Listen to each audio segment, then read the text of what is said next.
अंग्रेज तारीख दान है, अंग्रेज है, उसका कोई ताल्लुक मेरे दीन से नहीं, लेकिन तारीख लिखने में उसने ये बात लिखी कि मैंने ऐसा जर्नेल देखा ही नहीं जैसा सलाहुद्दीन था, इसलिए कि उसके जज्बे जैसा मैंने एक भी जर्नल देखा नहीं।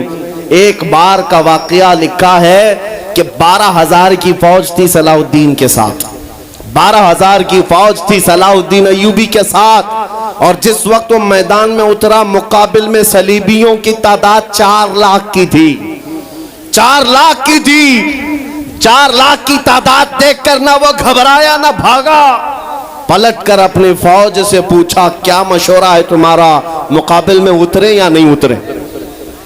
सलाहुद्दीन के लश्करी और उसके नौजवान सिपाही आम लोग नहीं थे, जज्बा जवान था। अर्ज किया है सलाहुद्दीन हमारे सिपह सालार, रसूलुल्लाह के सहाबा तादाद देखकर उतरते थे तो हम भी तादाद देख के उतरेंगे, अगर नबी के सहाबा तादाद नहीं देखते थे तो हम भी इस तादाद का कोई परवाह नहीं करेंगे।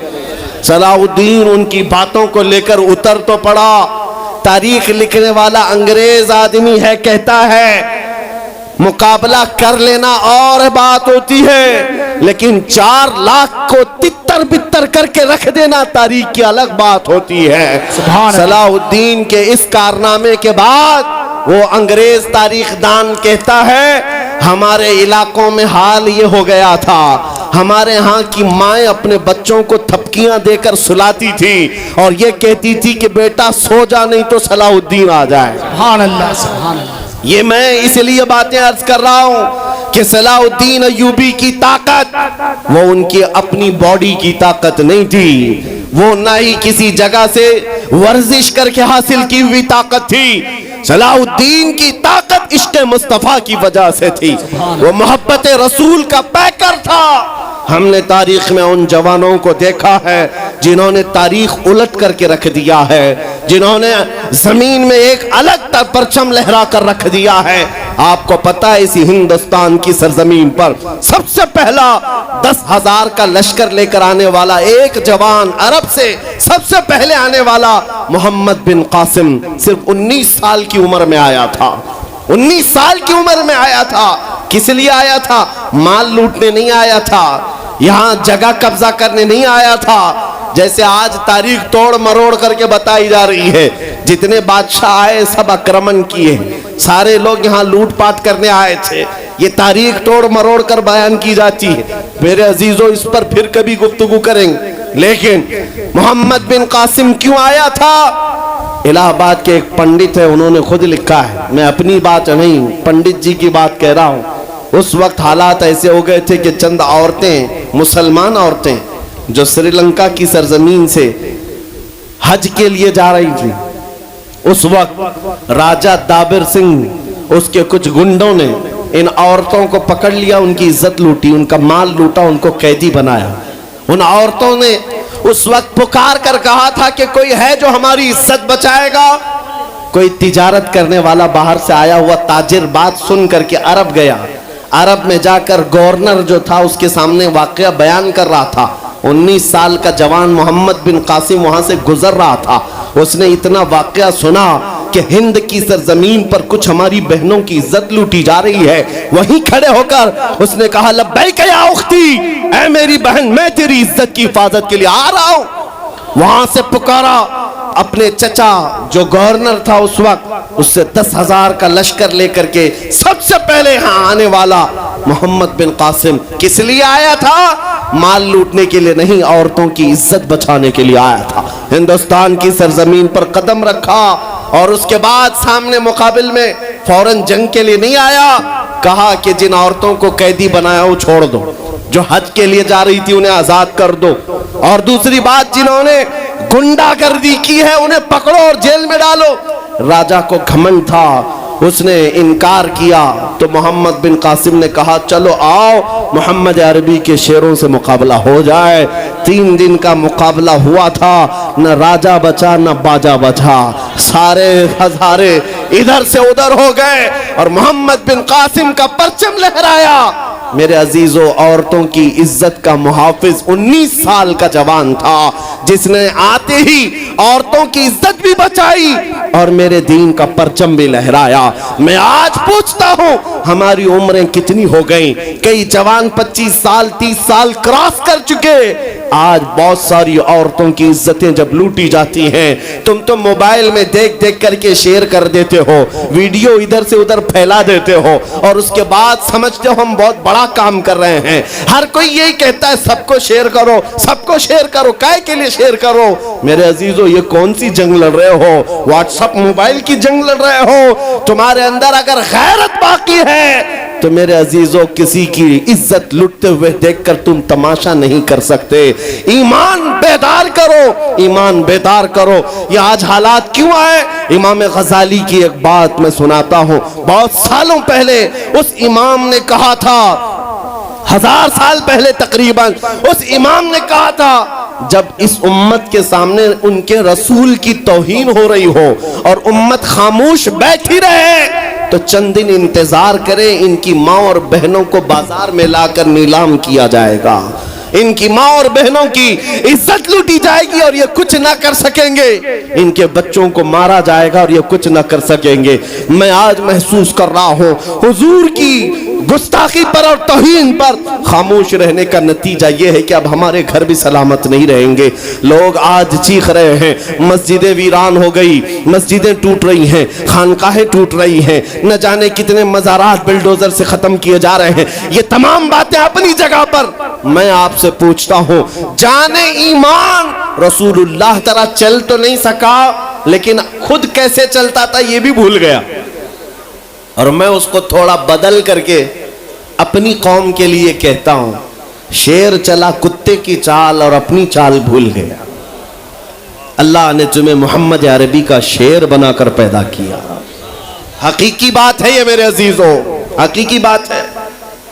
एक जिनके यहां कीड़े बहुत ज्यादा होते हैं, वो मेरे साथ छेड़खानी कर रहे थे।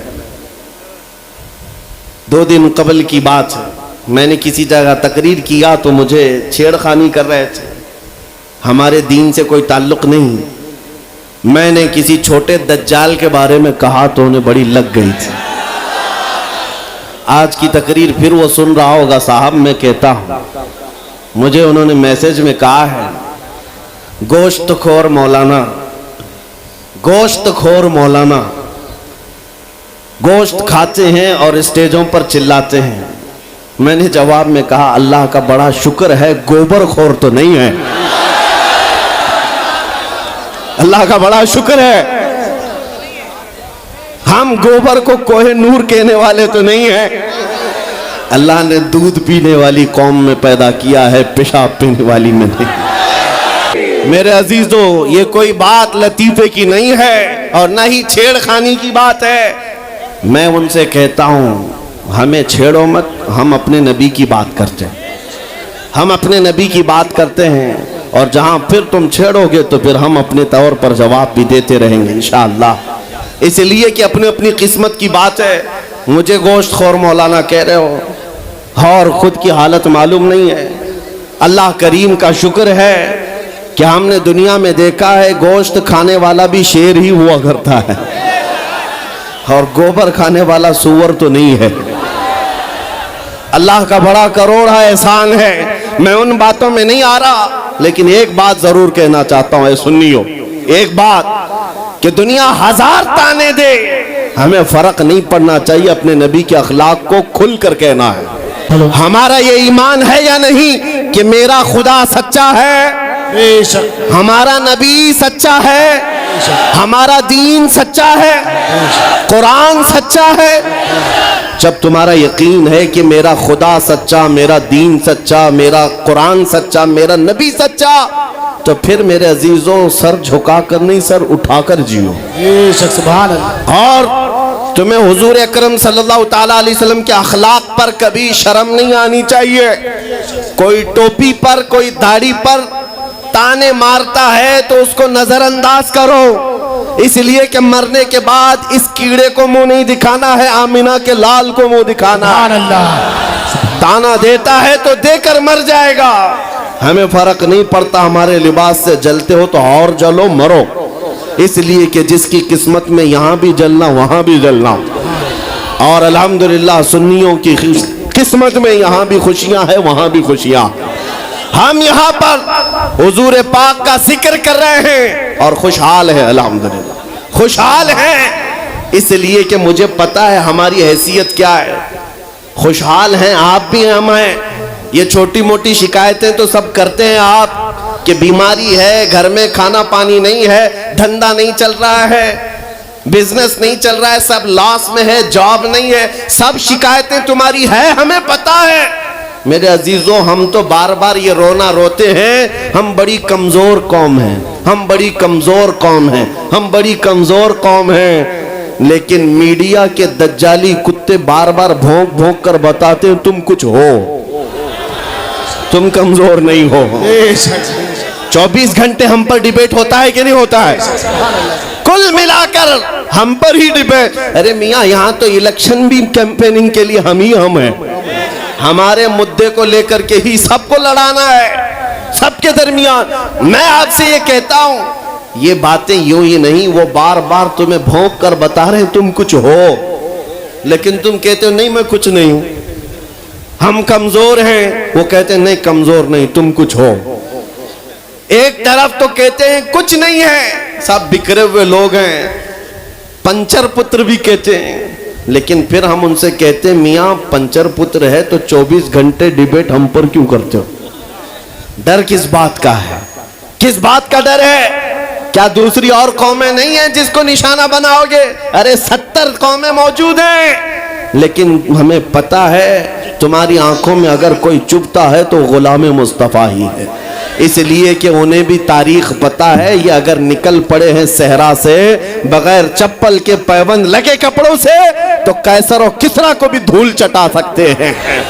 वह दुनिया की सुपर पावर ताकतों को घुटने टेकने पर मजबूर करने वाली कौम वो उमर बिन खत्ताब के शागिर्द थे, सहाबाए कराम थे। दुनिया को तारीख पता है कि ये जिस दिन पढ़ने लग गए खालिद बिन वलीद को, जिस दिन ये पढ़ने लग गए सलाहुद्दीन अय्यूबी को, जिस दिन इनको कोई कहने लग गया कि तुम्हारा कोई शिहाबुद्दीन गौरी भी था, तुम्हारा कोई औरंगजेब भी था, तो फिर ये मुर्दा और मुरझाई हुई कौम दोबारा उठने लग गई तो अच्छे अच्छों की नींद हराम हो सकती है।